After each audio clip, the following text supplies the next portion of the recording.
Well, thank you so much, everyone, for joining us today. Really appreciate it. This is the final session of Yuki's Insight into Games Month for May 2025, session number 20. Without further ado, I'm delighted to welcome some wonderful human beings from Green Man Gaming. We've got Ian McGregor here, Alex Crook, and Adele Simpson.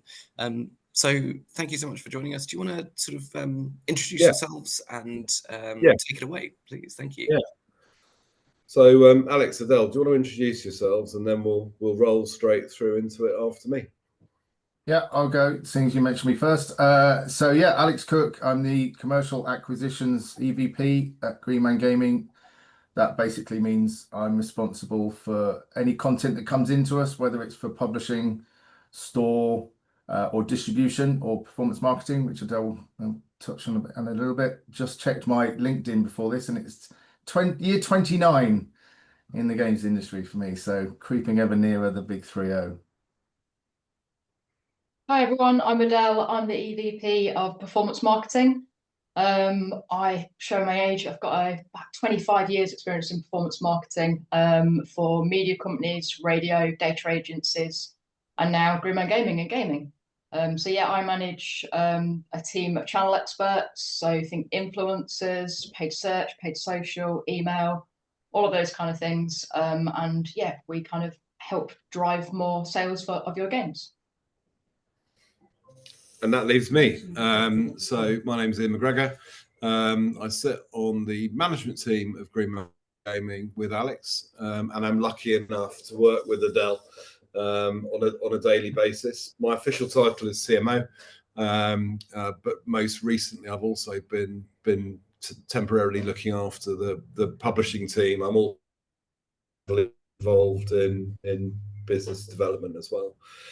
I've been in games since 2004, did a long stint at EA as head of international marketing for Electronic Arts. And then I left and joined Activision, spent a long time there. So some big brand game experience, and then 7 years of experience with Green Man Gaming. So working across a complete portfolio there. Thank you ever so much for coming to this and listening to us. We will leave time for Q&A at the end. And thank you very much for Yuki in advance for giving us a chance to sort of have a chat about some things we feel passionate about. Let's move on. I think just to sort of set the scene, it probably makes sense for us to explain who we are and who Green Man Gaming is. And I meet a lot of people, as I'm sure Alex and Adele do, and everyone seems to have a slightly different opinion of what exactly Green Man Gaming is. We're a great company. We're based in UK. We're actually 15, or just over 15, or 15 years old. We're privately owned. The company was set up by Paul Sulyok, who's the CEO. And Lee Packham, who is our current CTO. And originally, I think the game or the company was known for retail predominantly. We sold or sell digital video games, and we still do. So for those of you that are customers, thank you. Thank you for your custom. For those of you that aren't, you probably should be. We offer a cracking opportunity to buy games. From a retail perspective, we sell pretty much every game.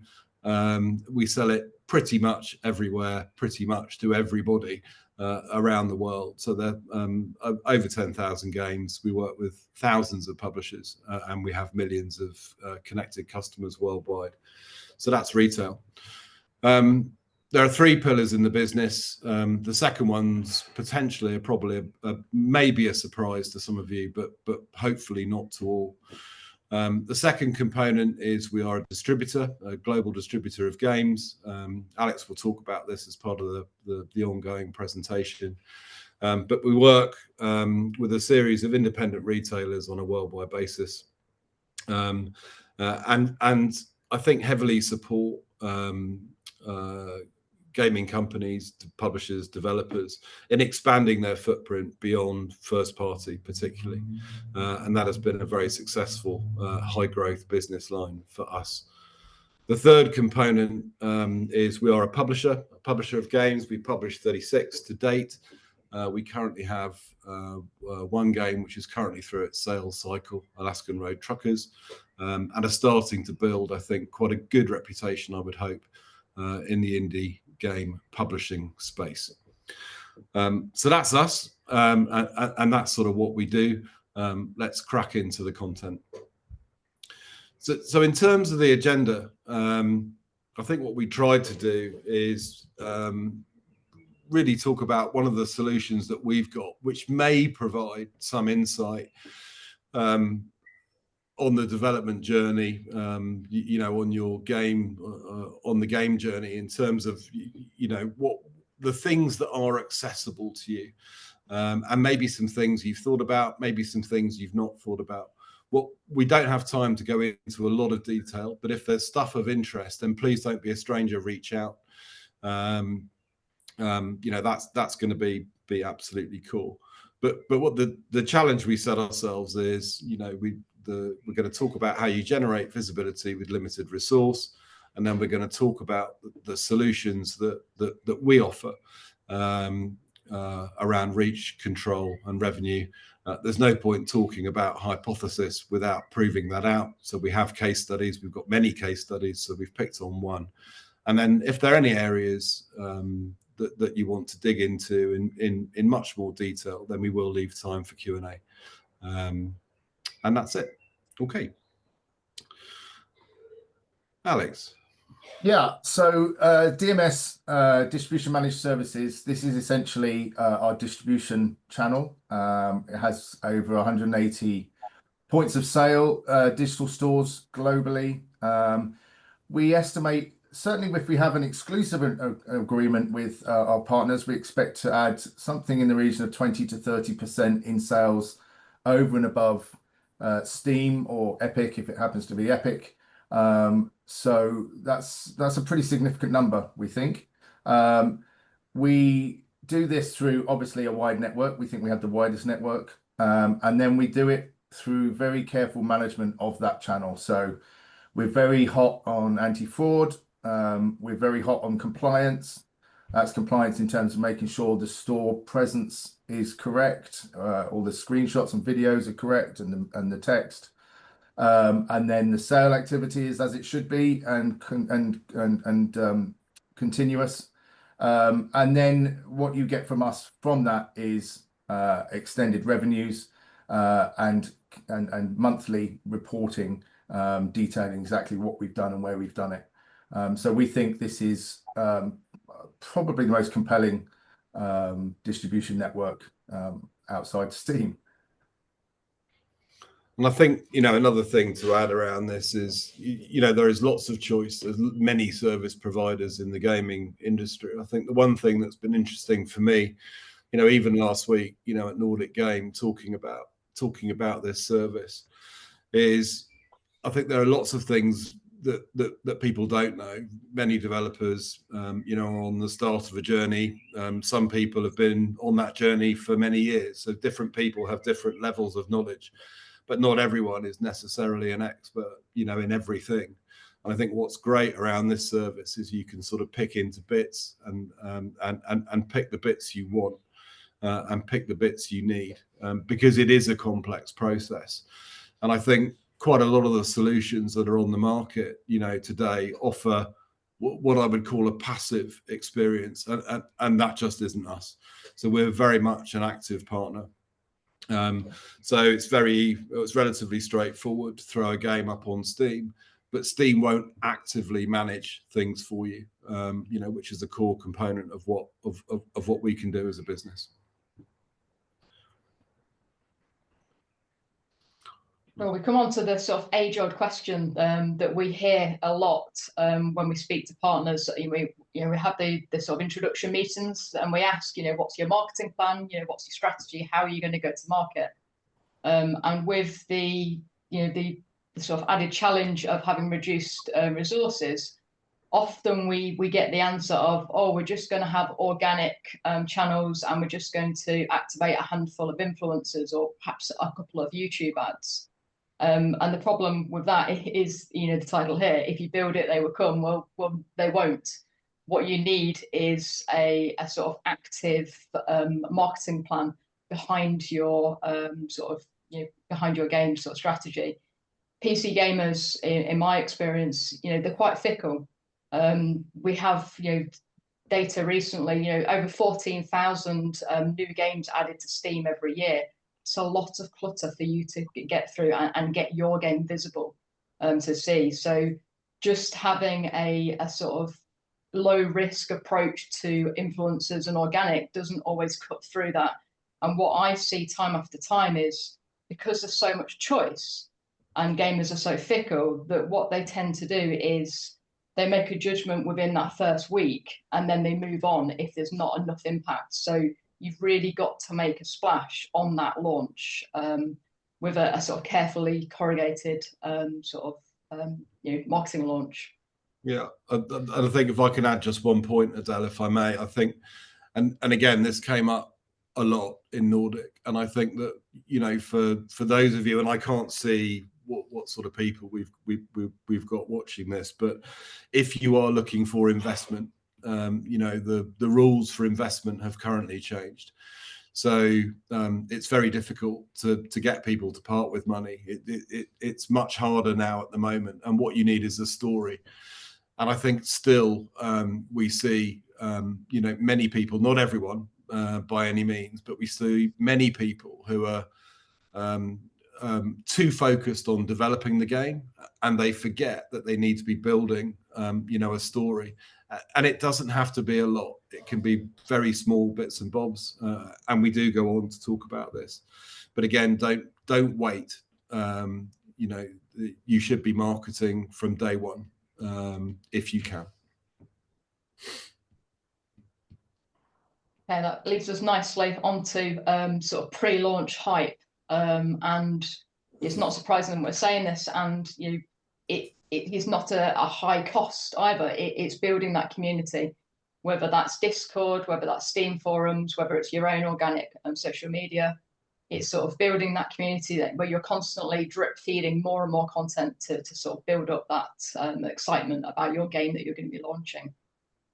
It's also really important to sort of test and learn, but also listen. People forget that in that analogy. Is asking those gamers, whether that's running a demo or whether that's just asking questions, play tests, all of that kind of activity is really important on the development.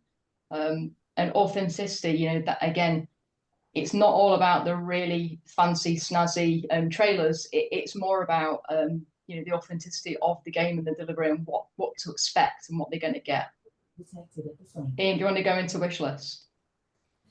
Yeah, and I think there's been a lot of chat, for years about the value of wishlist, and I think, like all metrics, we all need to hang our hat on something, and I think for years and years, wishlist had become, or was considered to be, a very important metric. I think less so these days, as more and more developers and publishers are looking across other channels to look at traction.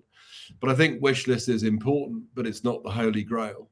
Reviews are important, but it's not the holy grail. Members of Discord, is important, but it's not the holy grail. The combined attributes, however, of all three, and a positive trajectory upward over time, is the holy grail.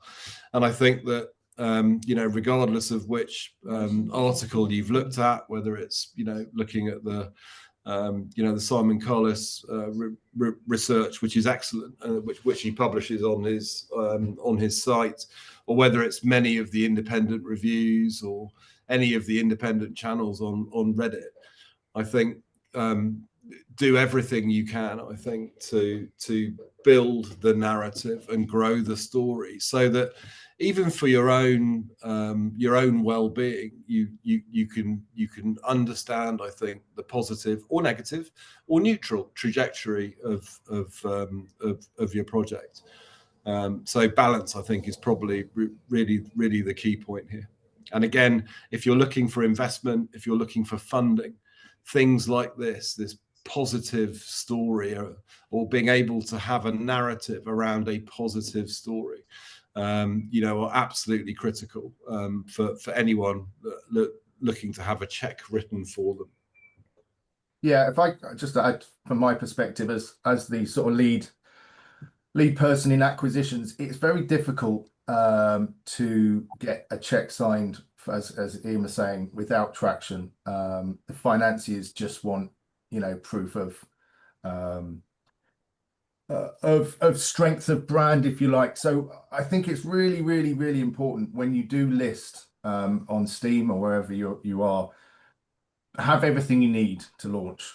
Be able to speak regularly about what you're doing, how you're doing it, content. A good friend of mine who works at Valve, he's just constantly telling us, everybody, little and often, if you're not ready to launch, don't launch. That would be my key message in all of this.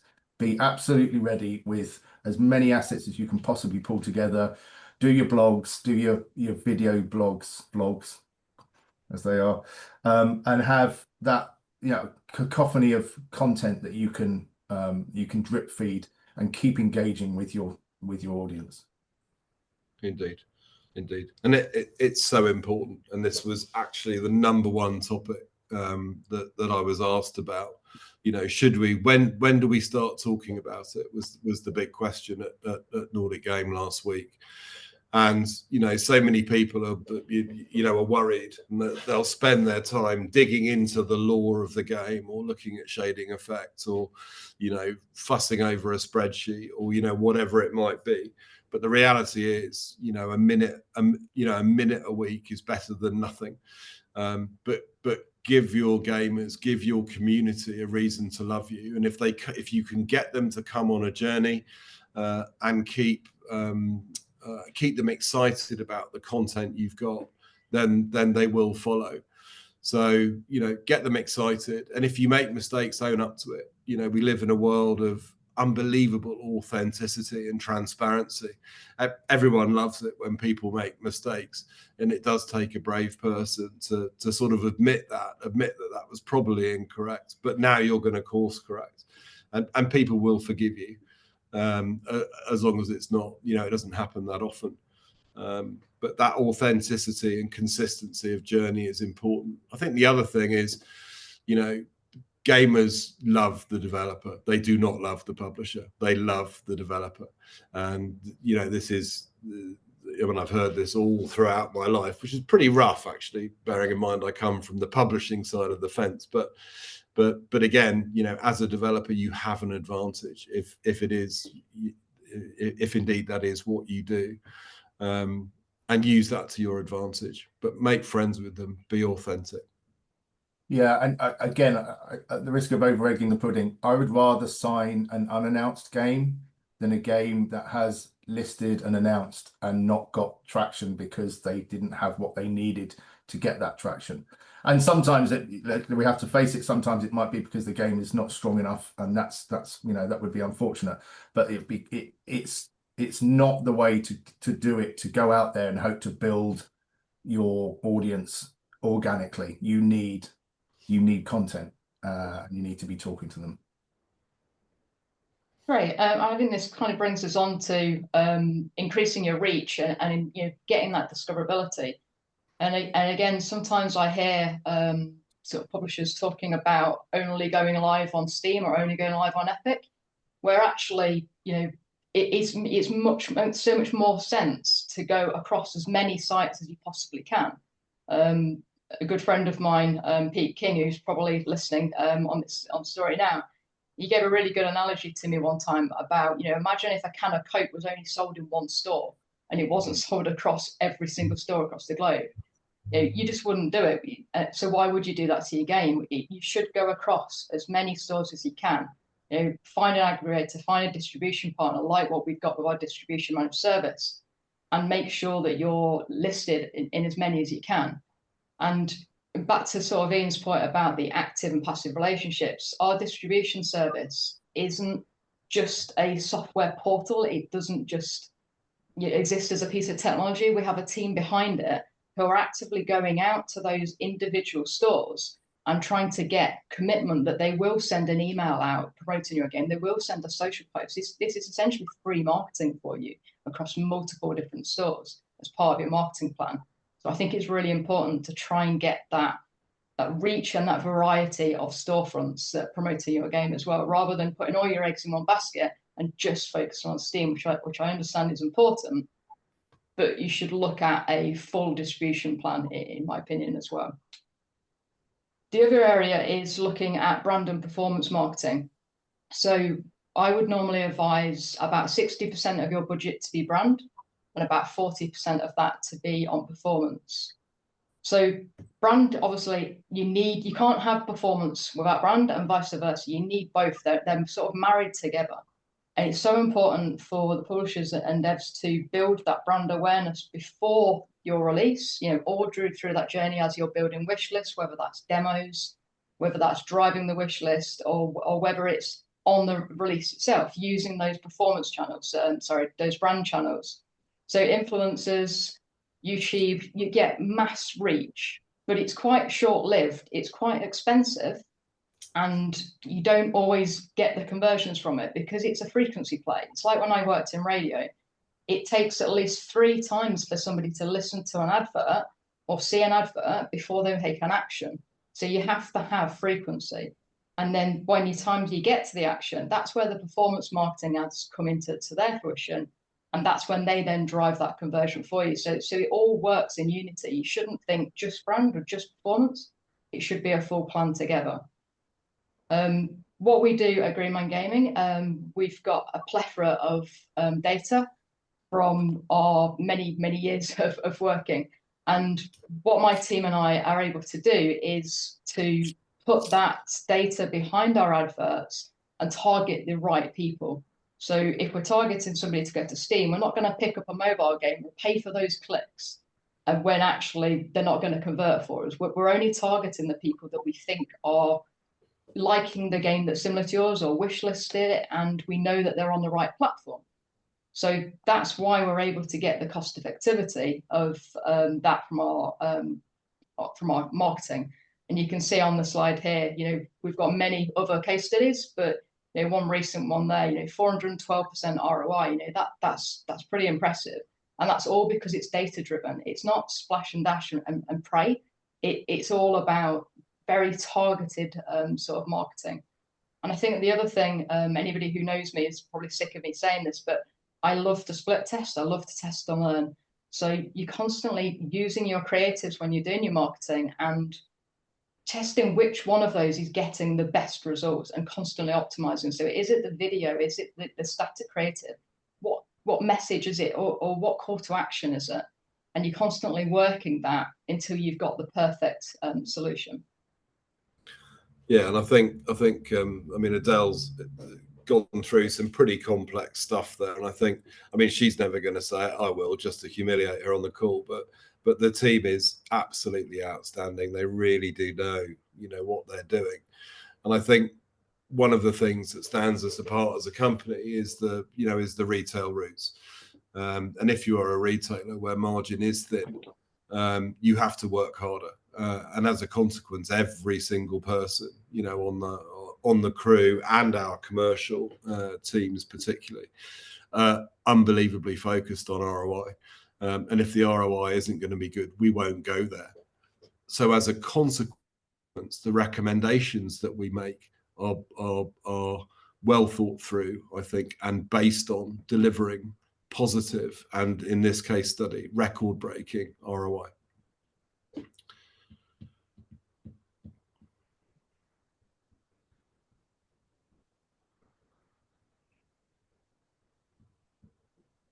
Is this me? Is this me? It's this bit of both of us, isn't it? I think so. Well, why don't you kick off and I'll catch up? Yeah. So strategic pricing, setting your pricing is obviously very, very crucial. And one of the things that we work very hard on is making sure that the regional pricing is done correctly. And similarly with languages, that's another issue. And region locking keys throw that all into the same thing. It's very important that you don't have global keys, for example, that can be bought with a VPN in Turkey and then sold for a very low price and then sold in Germany. for a full price. So you're having to get all of your packages done or your packets done correctly, and your pricing is key. It's very important as well. The things like Humble Bundle, very attractive and very valuable, by the way. Big supporter of them, as all publishers are. But you have to think very carefully about when in the life cycle of your game you do that, because it will affect the post-bundle life. And then monitoring of the retail landscapes is, I mean, that's we come from a retail background, so we know that. We have to understand what's working where, what to promote when. Lots of the Germans like specific kind of games, the South Americans like specific kind of games. So it's very important that we're focusing at the correct market, at the correct users. Again, sales and promotions. It's important that you don't go too low too quickly, but it is also important that you don't not do any discounting at all. For a year. There are a big percentage of people. There is a big percentage of people who will buy only on discount. You have to address that, and you have to be understanding that you might not be able to hit certain percentage of the market until you offer some kind of discount. So you have to understand that, but then you also have to be careful with that. And then the seasonal events, obviously we're coming up to the Steam summer sale. It's going to be huge. And then all of the other sales that you want to be part of. But there are very strict rules with Steam about when you can discount and how often you can discount. So that's a real consideration that you have to think about as well.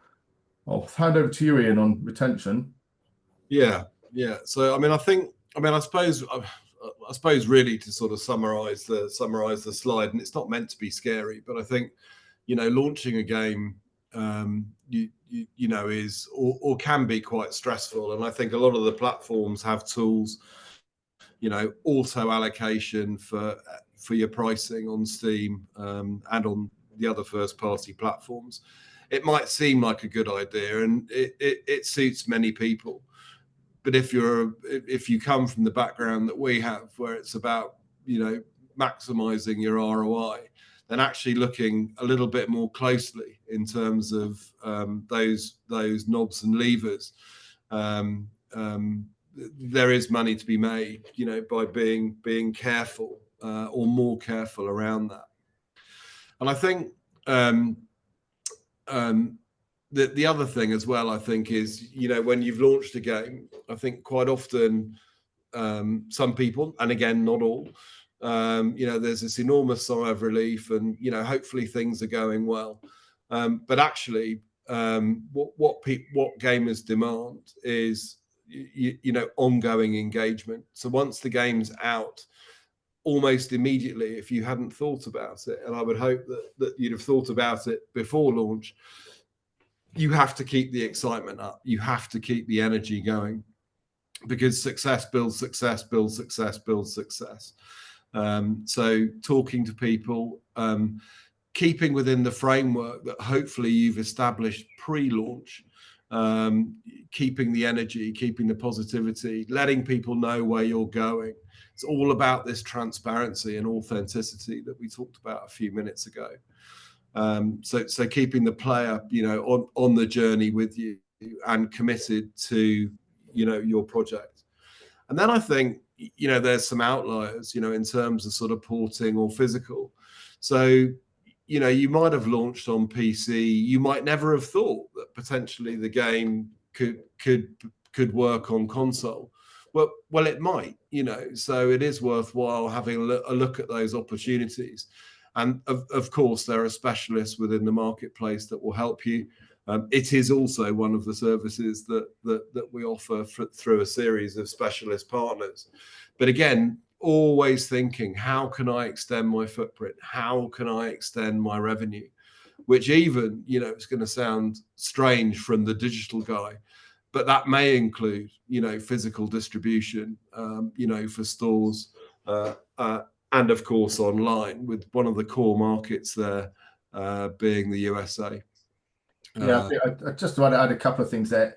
In terms of the retention and keeping a community close and building a community, if anybody wants to dig into that further, I was at Jagex for a couple of years doing some consultancy. There's a video, I think, on YouTube I think it was their 20th anniversary video where they talk about how they cultivated the RuneScape community. It's fascinating, and how nothing ever went into RuneScape unless the community essentially signed off on it, and how they built and retained that. So that's really, really interesting. And just finally on that physical thing, physical distribution is marketing in another form.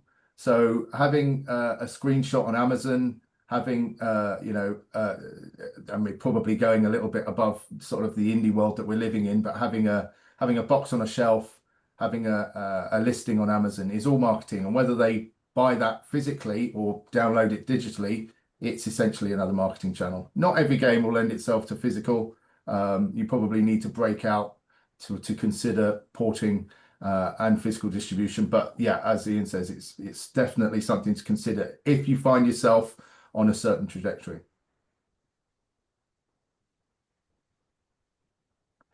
So yeah, this is my piece. So these are all of the things that we're able to offer as a publisher, as a distributor, as a marketer, as a store. So it goes without saying. So essentially what I'm describing here is a complete publishing model, but we've broken it down into its various pieces because you may not need all of them. You may need 1, 2, 3, 5. Every story is going to be slightly different.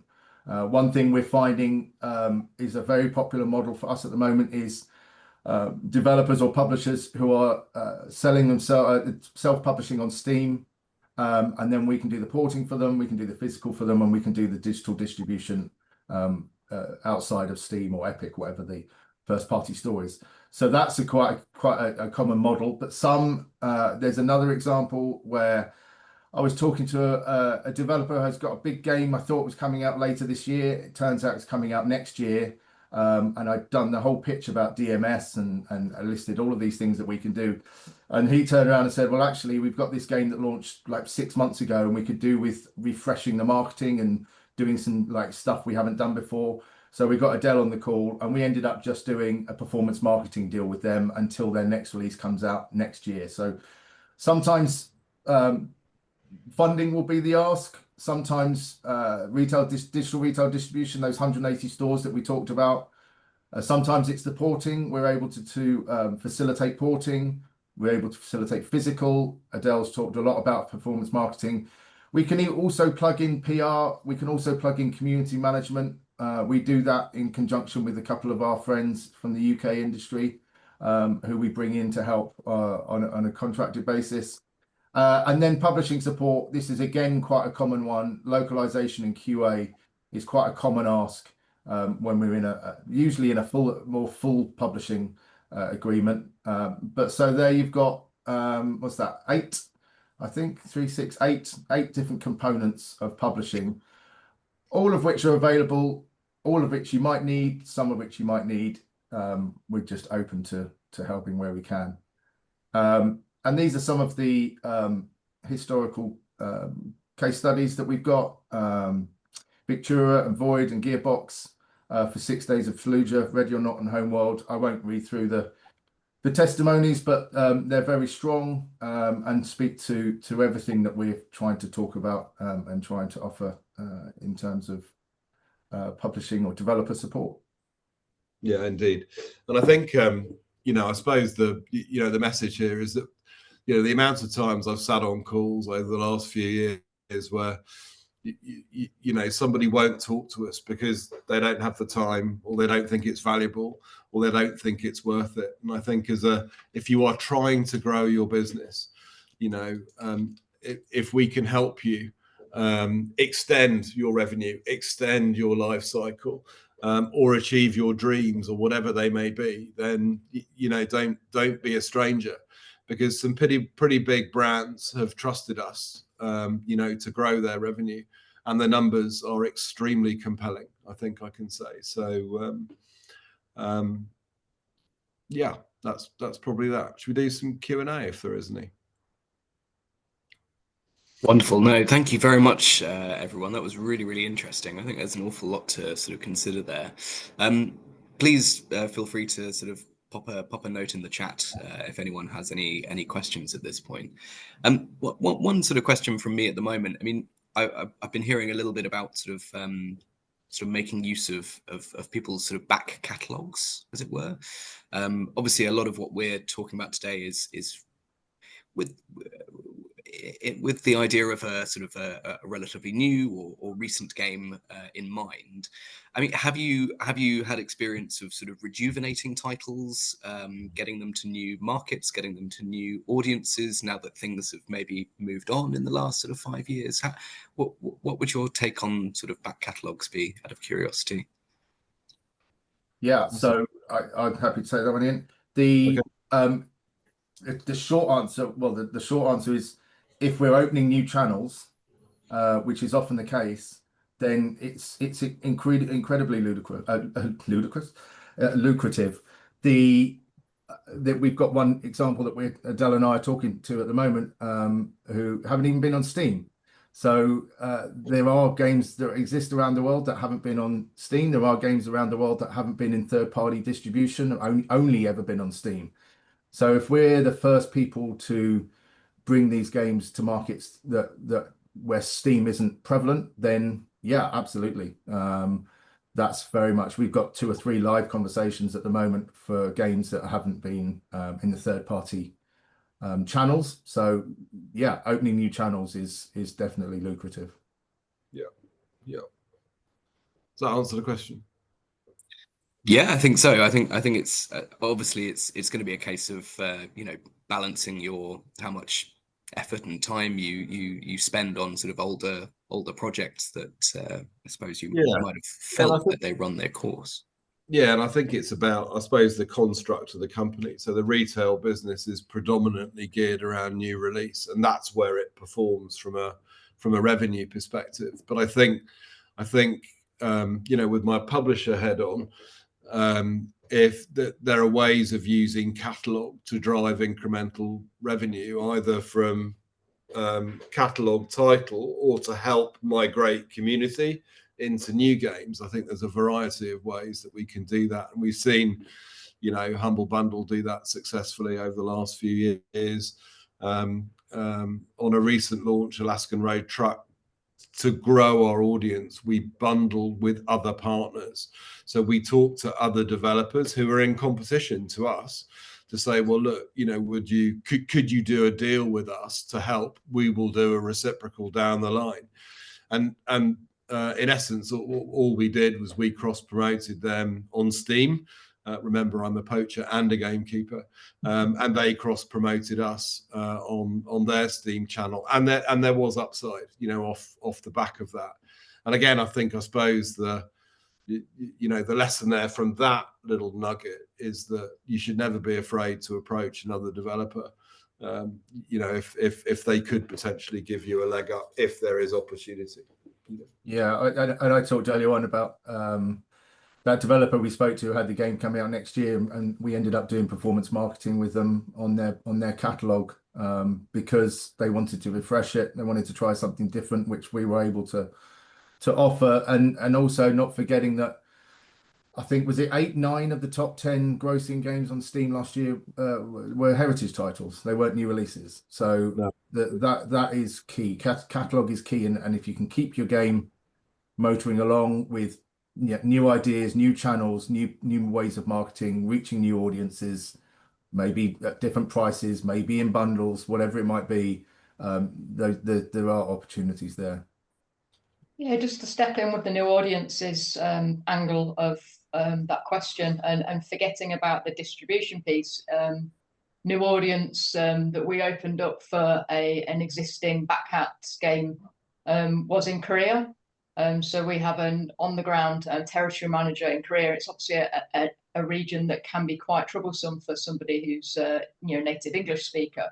So we opened up that market using Naver, using sponsorships of internet cafes, using press releases, all of that kind of activity where they wouldn't have been able to do that without that experience that we were able to help with them. Yeah. No, that's a really interesting point, I think. And it's important to see that these are still still popular and relevant, and just need a chance in the spotlight, really. So yeah, fantastic stuff. Thinking ahead to the future, then we've got a question in the chat here.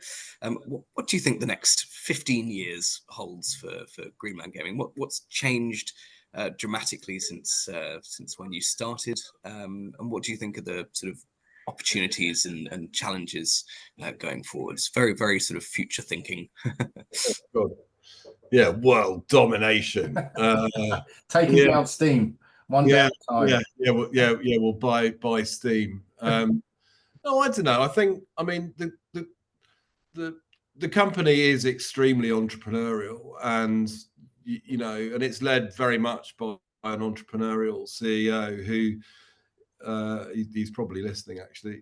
I think who gets terribly excited about new opportunity and new growth, and quite rightly so. And I think that I don't know exactly where we will be. I think that even this year, I'm sure that there'll be some fairly interesting announcements.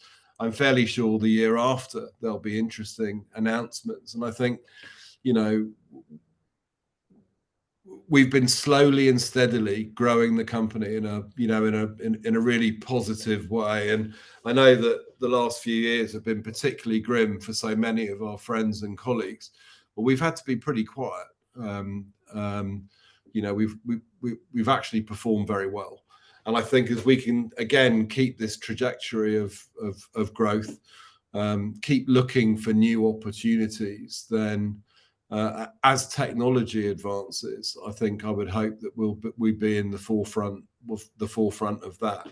I think it's about opening the market up. I mean, we're starting to see all sorts of rattling, around some of the big IP holders. I know that there is some unhappiness from some of the larger independent developers, and maybe we'll see some change, over the next couple of years in terms of the stranglehold into that the fiefdoms have. But I don't know. I would hope secure growth, and I hope that we'll continue to be able to sort of surprise and delight some of the millions of customers we have worldwide. I mean, it's not much of a prediction, but I just want to be playing games in 15 years. I'll be happy with that. And it's going to be interesting to see what happens with streaming and new platforms that may or may not come along. We're constantly evolving. Handhelds, we're constantly evolving. I mean, Stadia tried to do streaming gaming, didn't really work, but surely someone's going to come again. So yeah, that'll be interesting to see how that kind of stuff and handhelds develops, and it'd be interesting to see how platform holders change their distribution models, whether that opens an opportunity for us. So there are lots of things we could speculate on. But right now it's just trying to, as Ian said, just try and organically grow our business, just doing a little bit more, and then being able to react to whatever we see in the market. Yeah, I think it's interesting. Obviously, you've talked sort of earlier on about how many titles are being released on Steam each year, and people might look at this and think that obviously in some respects it feels saturated. But there's still opportunities out there to sort of make a real difference, even in spite of that high figure. So that's really, really important. Yeah, a bit of positivity. On that, I mean, Adele says it's 14,000. Some reports would put it as high as 18,000. I had a really interesting conversation, quite a difficult conversation with a developer at Gamescom last year who I'd seen at GDC 5 months previous, and he'd asked for a meeting, and I just simply couldn't fit him in. We turned down the project in March because this happened a lot at GDC. The request was like 2.5 million over 3 years. So many games of 2.5 million over 3 years, 2.5 million over 3 years. That right now is a very challenging proposition for any publisher or any investor to take on, because that's tying up quite a lot of money for quite a long time, without specific guarantees that game is going to perform in the end. So that's a risk. So he did ask for a meeting at Gamescom, and I just couldn't fit him in, but I bumped into him in the hall, and he said, "Oh, now my game is 1 million, and it's it's 14 months or whatever it was." And I was like, "So now you're not making the game you want to make, which is a different challenge." And he said to me then, he said, "So many good games aren't going to get made." Yeah. And then that's when I had to have that difficult conversation. It's like there are going to be 18,000 games launching this year, or 14,000, 18,000. And this is at the root of the problem that we've just tried to address here, and try to hopefully offer some advice. That is the challenge, is there is so many games being developed. You've got to find a way of being different and capturing audience. And if you do everything, not don't do everything we say, but if you take on some of the key beats that we're talking about here, then you give yourself a better chance. Yeah. Absolutely. No, that makes a lot of sense. We've had a couple of questions all together in the Q&A box there. I'll pick out the sort of middle one. I think you've sort of covered the others. But essentially, I mean, in terms of everything that we've talked about, what would you say would be the sort of the most sort of common pitfalls in marketing that you? Oh, No, froze. I'm just gonna hijack the first part of that question, because I think it's a two-parted question. What would your one piece of advice be for new people to the industry making a game? I remember doing a talk at Nordic Game. There were about 5 or 6 of us asked to do a talk on a similar theme, and I did my presentation, and then the next 4 or 5 guys behind me said, "Yeah, what Alex said. We're all saying the same thing," and that was, know why you're making the game. Are you passionate about making the game, or are you just making a game for the sake of making a game? Be passionate about what you're making. Know who you're making it for. Understand your audience. Understand what that audience wants from your game, and understand the opportunity for that game. What is the size of the market that you're going for in that game, and adjust your development accordingly. Those, I know it says for one piece of advice, but that's split into 3 parts. But that's we want to see, when we're looking at working with a developer, we want to see passion for the project. We want to understand why you're making the game and who you're making it for, and what the size of the opportunity is. Those are the key things that I look for when I'm in my meetings. As for the marketing piece, Ian, I'll let you answer that. The common pitfalls of marketing. Yeah, I think, well, there's one big one, and that's not doing any. Which sounds like a really obvious thing, but again, even up until last week, I was meeting people that hadn't done anything at all. And talking with someone in the lift, is marketing. Doing a quick post in terms of, what you're thinking, talking to other developers on, many of the developers forums, is marketing. So I think the number one thing is doing nothing, or this decision paralysis, I think that faces some people. The second thing, I think, my dad gave me this phrase years and years ago when I was a young man about to sort of throw myself out into the world of work. And he said to me, he said, Ian, he said, if there is a doubt, there is no doubt. And I think be careful around the decisions that you make. And the one thing that I say to all creative people, and I come from a background before games in the creative industry, is your first thoughts are always your purest. So keep a notebook, keep those first thoughts written down, because ideas will evolve, but the basis of those ideas will probably not change too much. And if you can stay true to your guns, then it will keep you in good stead. And then I think that probably the last thing, I mean, it's a perpetual thing, is around money and budgets and this and that.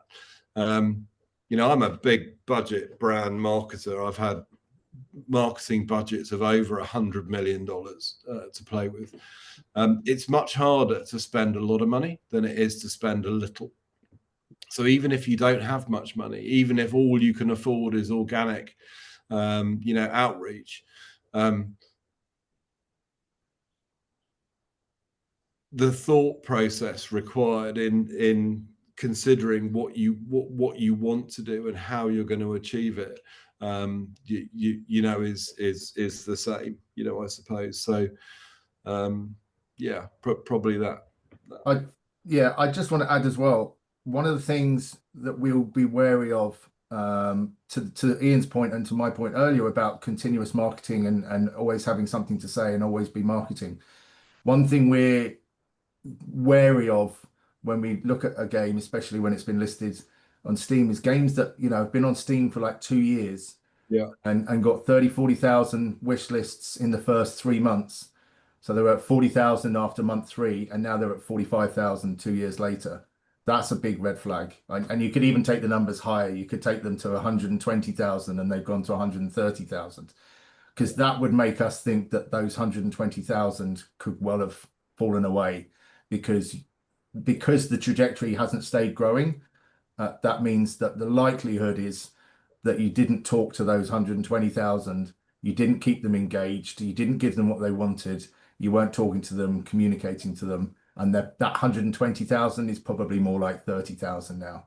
So that's kind of an example of doing things wrong, if you like, is starting really well with your marketing, getting an engaged audience, and then forgetting about them. Indeed. Wonderful. Well, yes, solid advice there, and an awful lot to consider, I think, for everyone joining us today. I think we should probably draw this to a close here. There aren't any other questions from the audience, and I'm a little bit worried about my internet connection. It's already gone. So yeah, thank you so much, Adele, Alex, and Ian for talking to us today, all about, well, basically everything to do with your sort of marketing and everything. So awful lots to consider, and I'll make sure that your details are on the YouTube video as well, so people can reach out to you and get in touch. And, please do. And I think you know, we're a humble bunch. You know, we really are. We're a genuinely very nice group of people who love games, and I think you know, don't be a stranger. You know, come and say hello to us. You know, we're on the event roadshow. We're going to be at the MCV Awards coming up. We're going to be at Develop in Brighton. We're going to be at Gamescom. You know, so don't be a stranger. Just come and say hi. And if we can help you, we will. Thank you from us all, and thank you from you to Yuki for hosting the session. We wish you a great weekend.